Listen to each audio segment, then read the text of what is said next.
Vamos a ver. No Entonces, podría tenemos a ser. Diego Yanni, que no estuvo con nosotros la semana pasada. Ya está ahí Diego Yanni, está Santiago Sergio, ya lo veo nuevamente. Vamos directamente con Diego Yanni, por favor, que fue el primero en conectarse. Adelante, Bueno, Aurora, quiero preséntanos a hablar Diego de Yanni. Diego Yani. Hola Diego, ¿cómo estás? Hola, ¿qué tal? ¿Cómo estás, Aurora? Abel, gracias por la invitación al Por fin, programa. verte por fin, Diego, después de que estuvimos ahí, que sí, que no, que tuviste, te surgió algo imprevisto. Bueno, Tal cual, tal ya, cual. me alegro que estés acá, que hayas podido estar hoy realmente, que yo sé que haces muchos cambios para poder estar acá con nosotros. Voy a leer algo de Diego Yani. Acá decimos que descubrió tempranamente su vocación por la escritura y produjo sus primeros cuentos durante la adolescencia. Apasionado por los idiomas francés, italiano, inglés y ruso y la literatura universal, es un infatigable viajero. Efectivamente, su insaciable curiosidad y su profesión de guía de turismo lo llevaron a conocer gran parte del mundo y a desarrollar un agudo sentido de observación. Bueno, sigue este comentario que estoy leyendo acá, pero bueno, eso es lo que quería comentar. Yo calculo que ser un incansable viajero te ayuda un montón a enfrentarte con otras culturas, a mezclarte, a entender, a desgranar otro tipo de gente, si sos observador, ¿no? Creo que te enriquece un montón estar viajando, ¿no es cierto? Sí, sí, totalmente, totalmente. Y bueno, es como que creo que todo ese periodo de viajes, ¿no? Fueron lo que fue el que me ayudó a desarrollar más el sentido de observación. No sé, es como el huevo y la gallina, es decir, ¿qué Claro. apareció primero? ¿El sentido de observación y después los viajes o los viajes que agudizaron ese sentido de observación, ¿no? Yo creo que Pero sí, sí, es. la mano. Yo creo que al que le gusta viajar, yo creo que ya lleva ese impulso, esa impronta, ese deseo de observar, ¿no? Creo que el viajero verdadero lo lleva allá adentro, eso de querer observar y yo creo que después de un viaje siempre uno crece, uno se enriquece mucho después de un viaje. Las Sí, cosas, sí, y muchas veces uno advierte, ¿no? Ese enriquecimiento mucho tiempo después. No es que uno es consciente inmediatamente de ese crecimiento, ¿no? Personal, sino que aparece después. y ese crecimiento que me hablas, Diego, que me parece hermoso, ¿no? ¿Hubo algún viaje que vos realmente sentiste que dentro de tu mundo de literatura, de arte, que en definitiva es arte, sentiste como que hubo un antes y un después de ese viaje, específicamente de algún viaje? No podría individualizar un solo viaje, ¿no? Creo que, bueno, que todos contribuyeron y todos en algún momento posterior a haber efectuado ese viaje surgieron y se pudieron reflejar en alguno de los cuentos que creé y demás. Es más, releyendo estos cuentos, ¿no? que escribí en estos años, muchas veces encuentro situaciones vividas hace muchísimos años atrás y que son recreadas en alguno de los cuentos actuales. O sea que inclusive me sorprende a mí mismo, ¿no? No siempre cuando hablamos de viaje no estamos hablando solamente del ámbito geográfico, ¿no? Es No, como un no, no. viaje también totalmente. Entonces Yo- muchas veces, Eso es muy muchas bueno. veces, muchas veces es una misma situación que por ahí se presenció en algún otro lugar, en alguno de estos viajes, pero es recreada en una Buenos Aires, en la Buenos Aires de mi cotidianeidad, ¿no? Por eso me parece interesante decir que esta idea de la observación no tiene que ver netamente con los viajes en sí, sino que es como una cuestión muy interior y que se refleja y que todos la podemos presenciar y vivenciar más allá de los viajes o no. Los viajes pueden ayudar, ser el detonante, pero no son imprescindibles, evidentemente, ¿no? Para desarrollar este tipo de observación. Estoy totalmente de acuerdo, digo, que uno viaja y uno puede viajar, y el viaje puede ser como, bueno, un detonante para muchas cosas, un encendedor para muchas cosas, pero hay viajes que uno hace interiores o de búsqueda Sí, o de regreso, donde uno necesita volver un poco a su... me pasó de querer volver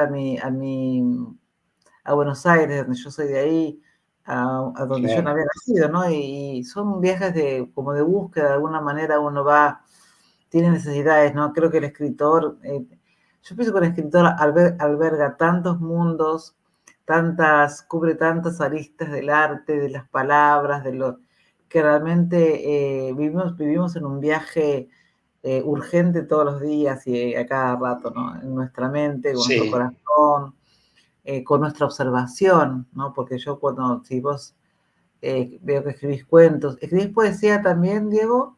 No. Cuentos la mayor parte son todos cuentos que trato de que sean breves, cuentos breves y de tipo fantástico, la mayoría. Antes que me olvide, quiero preguntarte si la gente quiere adquirir tu libro, ¿cómo hace? Ok. Bueno, el último libro que salió este año se llama Cuentos del Espejo, ¿no? Cuentos del Espejo, ¿Ahí para y se mostrarlo? puede... Sí, es este que Acá está no aquí. va. Estoy con la ficha acá, pero no va. Ajá. Ahí se ve, ¿no? Sí, Sí, se ve se llama perfecto. Cuentos del Espejo y fue Sí. publicado por Editorial Duncan y se puede conseguir en la librería Cúspide, en Sibals, en Mercado Libre y también en la editorial, obviamente en la Editorial Duncan, ¿no? Que es donde más ejemplares hay para la venta. Que Y, para y Mar del bueno, Plata, y Mercado Libre. En por Mar del Plata. Mercado Libre, y creo que en alguna librería de Mar del Plata, creo que en alguna librería Cúspide de Mar del Plata también está, porque mandaron ejemplares, pero no recuerdo cuál librería exactamente, ¿no?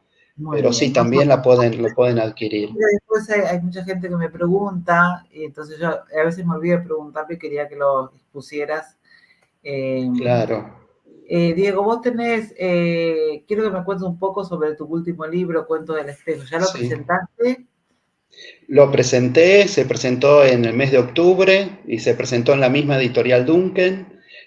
Fue muy linda esa presentación porque, bueno, hubo gente que había leído mi libro anterior, ¿no? Y que se presentó y que tenía muchas preguntas con respecto. Me parece súper enriquecedor esta posibilidad de tener un contacto directo con los lectores. Me parece que es algo apasionante porque uno se sorprende totalmente porque tal vez te comentan sobre alguna interpretación de algo que vos escribiste que vos nunca quisiste dar, pero que enriquece totalmente a ese libro y le da otro sentido, le da otro final. Y esto de poder comprobar que cuando uno escribe algo, el que termina de elaborar la obra, cuando uno crea, es el espectador o el lector, ¿no? Y que hay tantas interpretaciones como espectadores o lectores existen en el mundo. Entonces, poder corroborar eso, ¿no? Me parece como súper enriquecedor y por suerte tuve la oportunidad de... Como son cuentos que se prestan para diversa interpretación, porque si tengo que hablar del libro, tengo que decir que son 21 cuentos donde los personajes, en su mayor parte, se niegan a aceptar la realidad en la cual están inmersos. Pero se van a encontrar con objetos, se van a encontrar con otros personajes, con situaciones que, como si fueran espejos, les van a mostrar esa realidad que ellos se niegan a ver, ¿no? Por eso se llama Cuentos del Espejo. Y es interesante ver la reacción de cada uno de estos personajes ante esa realidad que hasta ese momento no estaban viendo, ¿no? Claro. Algunos reaccionan bien, otros continúan negándolo, otros se oponen, se resisten. ¿Están unidos los cuentos entre sí? ¿Hay un hilo conductor entre todos ellos o son independientes? No, son independientes, son independientes. Sí hay algunas ideas comunes, creo yo, ¿no? Eso sí, como, no sé, la inexorabilidad del destino, hasta qué punto podemos evadir el destino o no, interrogantes abiertos, o el tema de cómo un elemento nos puede, de un momento al otro, puede irrumpir en nuestra vida y cambiar totalmente el sentido de nuestras vidas, que sería el elemento fantástico en estos cuentos. Así que hay elementos comunes, pero no, los cuentos son totalmente independientes entre sí. Por ahí leí en un comentario de tu libro que enfrentás a fantasmas existenciales, ¿no? ¿Cuáles son esos fantasmas? Sí. Bueno, el tema en muchos de estos cuentos está el tema de la muerte presente, ¿no? Que evidentemente es un fantasma existencial.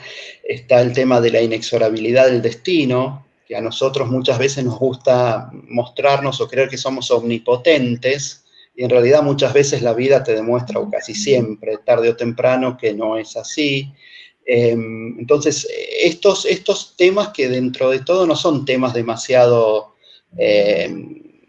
gustosos, ¿no? Placenteros, pero me gusta esa literatura, a mí en particular, que te deja reflexionando sobre alguna idea, ¿no? Me gusta eso de... Algunos dicen que, no sé, Dino Buzzati, que era un escritor italiano que se caracterizaba por este tipo de literatura, ¿no? Decían que era una piedra en el zapato, porque leerlo implicaba, te llevaba a reflexionar sobre temas existenciales que en realidad uno trata de tapar y meter debajo de las alfombras, ¿no? O ¿Vos Luigi crees que Pirandello. Claro, bueno, tenés una buena escuela entonces.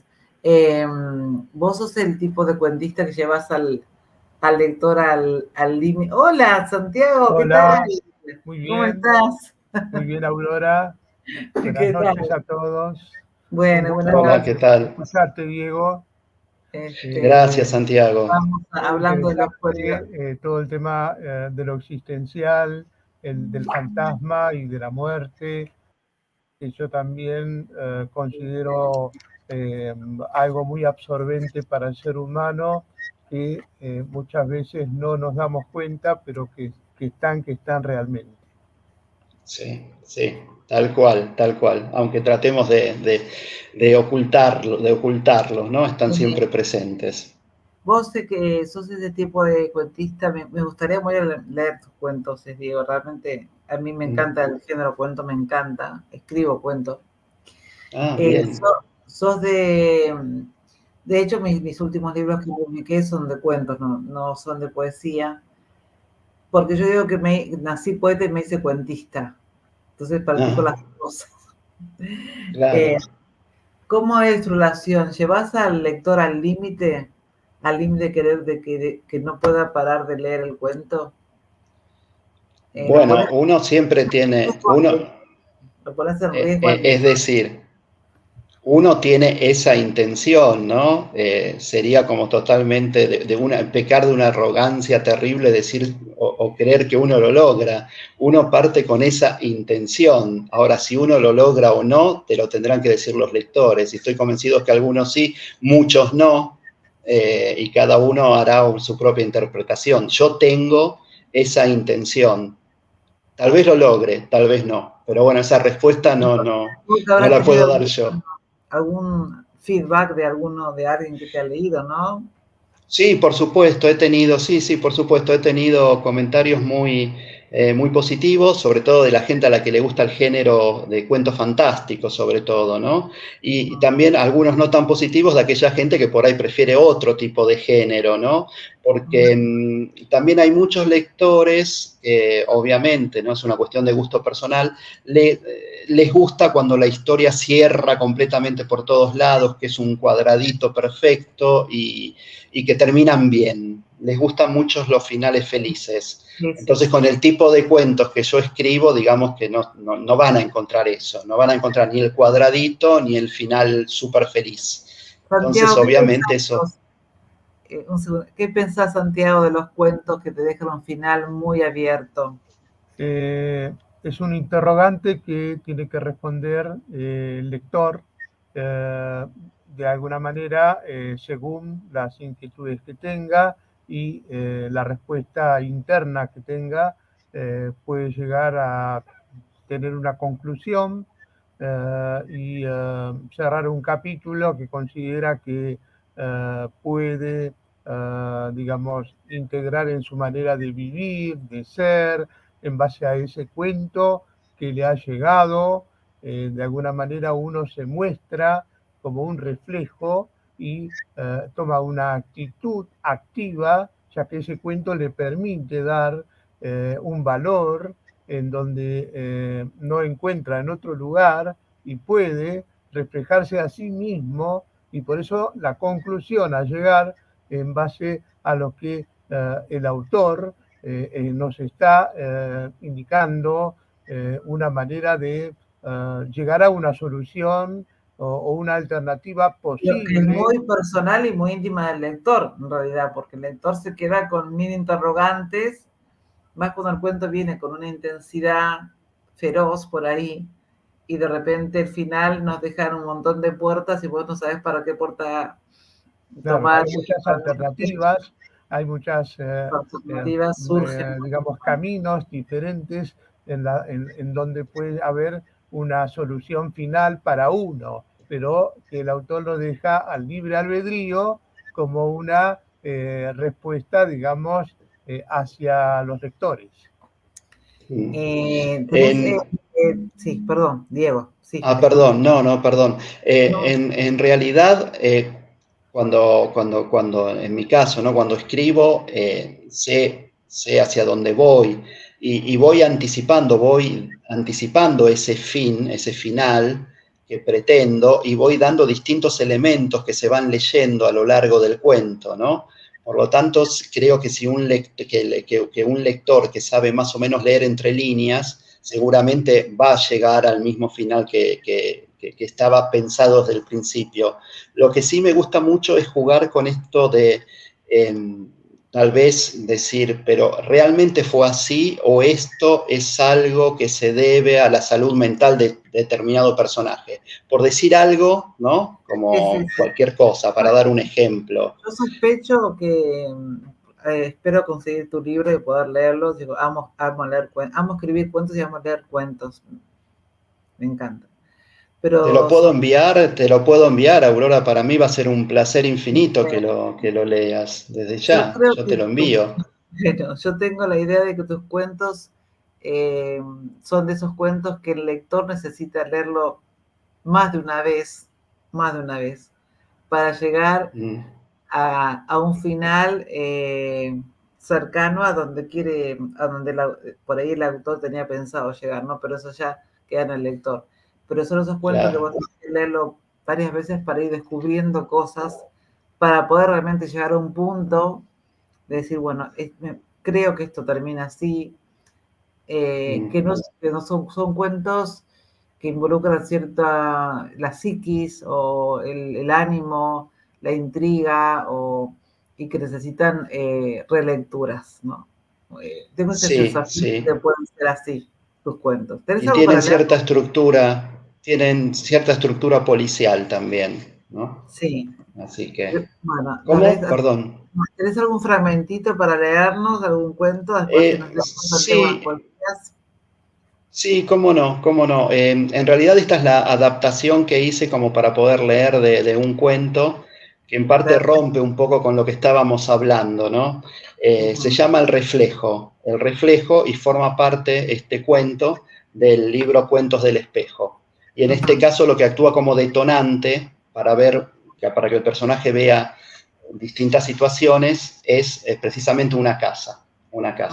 Entonces voy a leer, es muy breve, es una adaptación del cuento para poder leerla en el caso de una entrevista como esta. Muy bien. Dice así, El Reflejo. Entro en la casa. Debo confesar que el solo hecho de tocar ese manojo de llaves que abren la destartalada puerta me estremece. No es una casa cualquiera, es la casa de mi infancia. Camino por el amplio pasillo. Mis ojos examinan las paredes descascaradas y se entristecen. Del techo se desprende todavía el esqueleto de la araña que alguna vez me pareció enorme. Los recuerdos me asaltan. La imagen de la abuela sentada en la amplia cocina junto al horno, con un mate en la mano, me conmueve. Ahí está. Escucho su voz pausada, percibo sus ojos claros donde vaga la serena mirada. Ingreso en el patio que alguna vez estuvo colmado de macetas, de plantas y de flores. Mi mente engañosa recrea y me embriaga con el dulce perfume de los jazmines que poblaron de vida este patio hoy tan desnudo. Desde debajo de la escalera, la materialización de Luli, con su pelaje negro azabache que mueve la cola y ladra de alegría, me da la bienvenida. La emoción me invade. Me acerco, pero la aparición de esa querida compañera se desvanece, al igual que el perfume de las flores. Voy hacia la escalera. Muy despacio subo a la terraza. Ya casi llego. Entonces veo al chiquito que alguna vez fui, que construye un refugio de tela donde soñar con viajes y aventuras en las tardes de lluvia. Revivo la ansiedad que lo invade por descubrir todo el mundo que está allá afuera. ¿Debería anticiparle algo de todo aquello que lo espera? ¿Tal vez advertirlo? Acá estoy, le grito a viva voz. Y muero de ganas por preguntarle, ¿estás satisfecho con lo que hice de nosotros? ¿Te sentís orgulloso de mí, de vos? Pero el niño me observa tímido y temeroso, se refugia en su carpa de tela y sueños. La imagen se desvanece en medio de la tarde y todo se fuma. Resignado bajo las escaleras. Me pregunto si la casa sentirá por mí la misma piedad que me inspira al verla tan despojada y moribunda. Salgo a la calle. Una profunda melancolía me invade. Ahí adentro ya no están las coloridas flores, ni mi compañera Luli, ni los mates de la abuela. Solo paredes descascaradas, techos plagados de humedad y el fantasma de un niño que sigue soñando en su refugio de la terraza, amparado por la sombra protectora de su abuela. Ahí termino. Yo creo que en la narrativa y estética de tus cuentos hay como una profundidad muy profunda, valga la redundancia, muy profunda y a la vez muy intimista.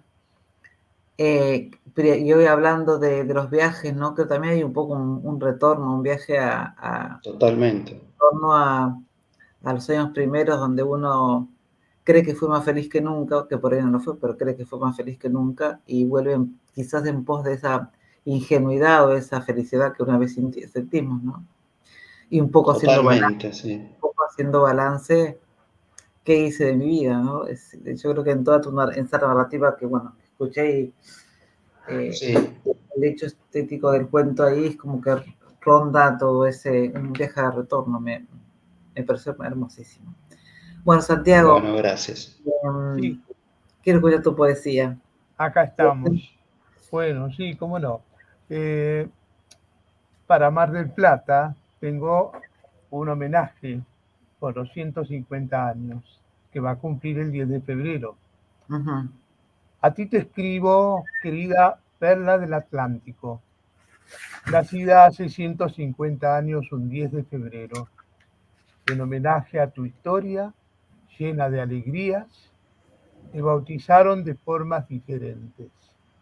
Pero tu fundador, don Patricio Peralta Ramos, te definió creándote la Mar del Plata, la única y bella, la ciudad feliz, en donde nuestra amada poetisa Alfonsina estampó en tu playa del mar su eternidad.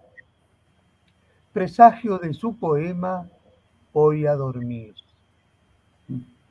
Posees un dorado futuro en tus bellas costas, bosques verdes y acantilados salvajes. En cada verano renaces con la energía del sol. En tus prístinas playas ondean ninfas marinas, lobos marinos y gaviotas juntos nos deleitan. Eso ha sido. Santiago, yo te dijera, como le digo a mis alumnos, te digo la palabra Mar del Plata. ¿Qué se te viene a la mente? ¿Qué palabra se te viene a la mente, Santiago? Una infinidad de cosas bellas que no se puede nombrar, como que no existen palabras para nombrar. Hay mucha felicidad, hay una alegría infinita que me viene a la mente cuando pienso en la ciudad feliz, cuando pienso en la gente que es feliz, cuando digo, bueno, hay un lugar y en este mundo, en la Argentina, en la costa atlántica, es Mar del Plata, porque ella representa el corazón de toda la Argentina, como lo es la provincia de Tucumán para nosotros, los de Buenos Aires, Nuestro corazón es Mar del Plata. Mira. Diego, ¿tenés algún otro cuento cortito para leernos? En realidad no tengo cuentos. Ese es un poco extenso. Sí. O algún párrafo. Que nos esté pensando, sí. A ver cómo sigue esto, ¿no? Que eso es. Sí, cómo no. Eso sí. Llevar al lector a las cuerdas, digo yo. Bueno, los pongo más o menos. Bueno, leo. Se llama Las arañas y dice así: Cecilia, mirá, grité desde el comedor interrumpiendo abruptamente su lectura. Ahí están otra vez. Se acercó indiferente y me observó con sus grandes ojos tristes. Estaba yo parado en el medio del salón, mirando atentamente el cielo raso. Aunque no hacía falta elevar la mirada, pues ella sabía perfectamente de qué se trataba, alzó la cabeza y miró hacia donde yo señalaba. Sobre el blanco limpio de la flamante pintura resaltaban las 3 arañas. Eran esas arañas típicas que suelen aparecer en las casas y departamentos, esas que se componen de un diminuto cuerpo central del cual se desprenden las larguísimas patas. Allí estaban otra vez y se movían muy lentamente, como si hubieran advertido nuestras miradas. «Tenemos que hacer algo», exclamé molesto. «Otra vez nos invaden estos bichos de porquería. ¿Por qué no nos dejan en paz?» Cecilia no emitió palabra. Ni siquiera pareció alterarse ante esas horribles criaturas. Simplemente se limitó a mirarme resignada y alzarse de hombros. Desde que aquellos molestos insectos habían aparecido en la casa, había hecho yo lo imposible para eliminarlos.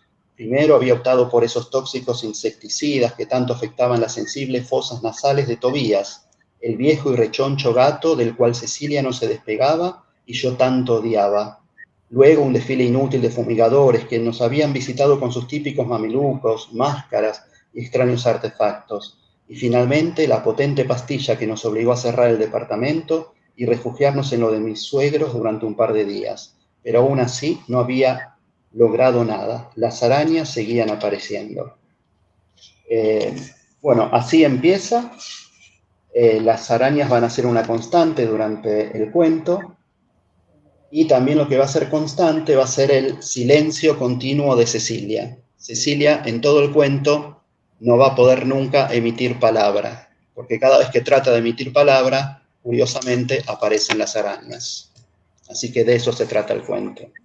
Bueno, habrá realmente que leer el cuento. Les pregunto a Santiago y a vos, Diego, ¿vos te parece que es posible mejorar, cambiar un poco la realidad social, política, cultural de un país desde la literatura? Si me permitís, Aurora, estoy totalmente de acuerdo en que nosotros, los que estamos en la literatura, podemos hacer esa transformación social desde nuestros corazones de poetas, escritores. Nosotros estamos brindando al mundo otra imagen diferente de la realidad, como bien dijo Diego. Hay una realidad distinta que vemos nosotros, que es distinta a la que la sociedad política vive, ¿no? Sí. ¿Estás de acuerdo, Diego, con lo que dice Santiago? Estoy de acuerdo con que sí, con que tenemos otra lectura absolutamente de muchas de las cosas que pasan, ¿no? Es como que la mayor parte de la gente que se dedica a crear y demás me parece que tiene una lectura distinta, como un poco más profunda, un poco más sensible también. Pero sí, yo soy bastante, no sé si decir pesimista o decirme realista, pero creo que ese cambio cultural, si bien formamos parte, podemos formar parte, nos excede completamente, más en estos tiempos que corren hoy por hoy.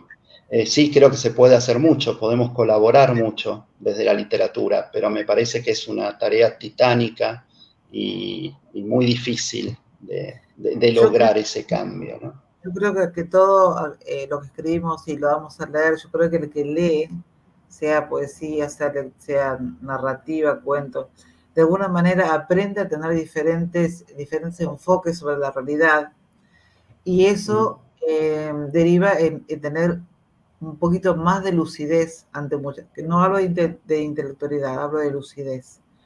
Entonces, cuando uno, vos cuando, no sé qué autor, que no me estaba tratando de acordarme, no me acuerdo, que dice que cuando leer un libro es vivir la vida varias veces y no una sola vez. No me acuerdo qué me dijo, no lo dije yo, pero me acordaba cuando te escuchaba hablar. Y yo creo que cuando uno lee una poesía, un cuento, de alguna manera está ampliando su mundo, está pensando el por qué el personaje por qué actúa acá, por qué hay un hilo conductor, por qué no lo hay, por qué. Entonces, toda esa revolución que produce en su mente, en el lector, eso hace que tenga más capacidad para tener más entendimiento y lucidez ante las situaciones que pueden llegar a ocurrir, ¿no? Y creo que es el Y aporte.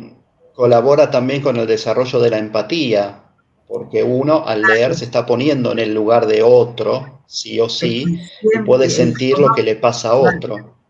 Exacto, y además tenés que entrenar tu discernimiento también, porque vos tomás partido por un personaje, por otro, por aquel, todo eso hace que tu cerebro empiece a discernir, a pensar, a luchar contra algunas cosas, ¿no?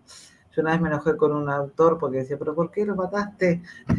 Entonces, no puedo pensarlo, y que todo eso hace que yo creo que hace que nuestro mundo se multiplique en más mundos todavía de los que tenemos y que de alguna manera el lector amplíe su mundo, amplíe sus caminos, Sí. amplíe su manera de ver la vida, que hay varias maneras de ver la vida, que no se estanque en una sola. Y de alguna manera Y con ejerza esa. respecto a esto, me permito hacer un comentario, porque es un autor que a mí me gusta mucho, ¿no? Que es Pirandello.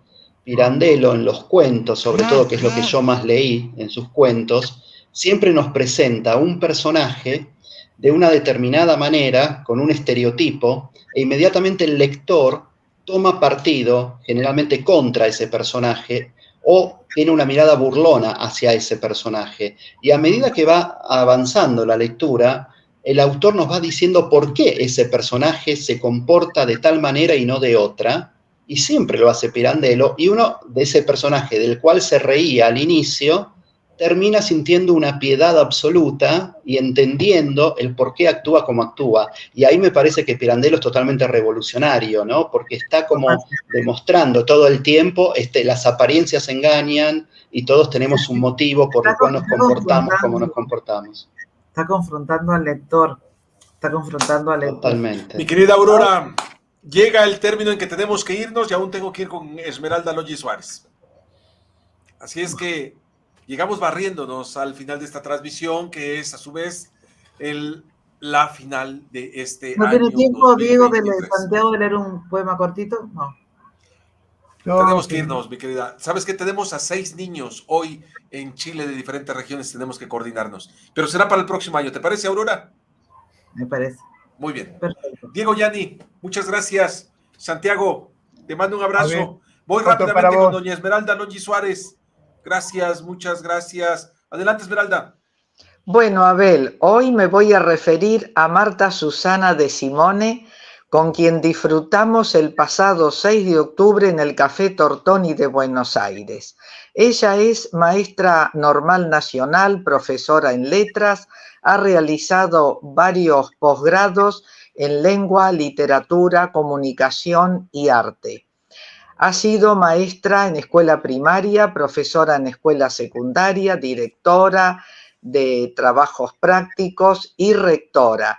Y a nivel terciario ha dado clases en el Instituto Superior del Profesorado San Agustín en Buenos Aires, formando a futuras docentes y dictando la cátedra de metodología de la enseñanza de nuestro idioma.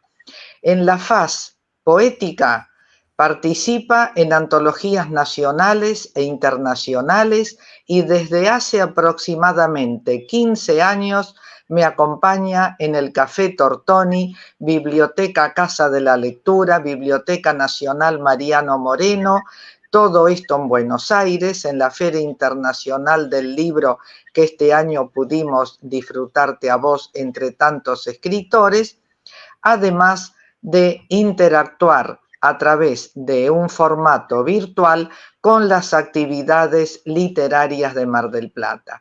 Por eso este recuerdo y este destaque para Susan de Simone, quien nació en Buenos Aires en 1948. Y le planteo la idea a Aurora para convocarla, para invitarla a partir de enero o febrero, cuando ella lo considere, y de esa manera disfrutar de sus obras y conocerla un poquito más. Gracias, Abel. Gracias, Esmeralda. Por favor, un saludo también para ti y para Carlitos, para todo el grupo que está detrás de estos esfuerzos que tú convocas. Te mando un abrazo, mi querida Esmeralda. Muchas gracias y hasta el 9 de enero, Abel. Felicidades para todos. Gracias. Mi querida Aurora, tenemos que irnos. Te mando un abrazo, como siempre. Yo sé que está muy bien representado este esfuerzo allá contigo en esta coordinación nacional. Ya también estamos realizando esfuerzos en Buenos Aires. Ahora, el próximo año estaremos lanzando una transmisión especial con Saber Sin Fin Buenos Aires. Yo ya no apareceré a cuadro, serán totalmente los compañeros Mariela Perufo al frente de esa transmisión, y me da mucho, mucho gusto que todo eso sea gracias a la confianza y sobre todo a la iniciativa que tú has tenido, mi querida Aurora, sin lo cual, mira, todo esto no se hubiera desarrollado. No sé, 300, 500 escritores argentinos han pasado por estas cámaras, gracias a ese enorme corazón e iniciativa que tuviste. Tenemos que despedirnos, ya veo que se están conectando las personas. En 3 minutos lanzamos la transmisión de Chile. Gracias, mi querida Aurora. Vamos a hacer mejor los tiempos este tiempo y ya seguimos en contacto y ya nos veremos en enero. Que así sea, mi querida Aurora Olmedo, gracias, muchas gracias. Yo soy Abel Pérez Rojas y les recuerdo que quien ama cuando muere es solamente para evolucionar. Nos vemos y nos escuchamos en 1 minuto, 3 minutos y regresamos en una nueva señal hasta niños chilenos y mexicanos.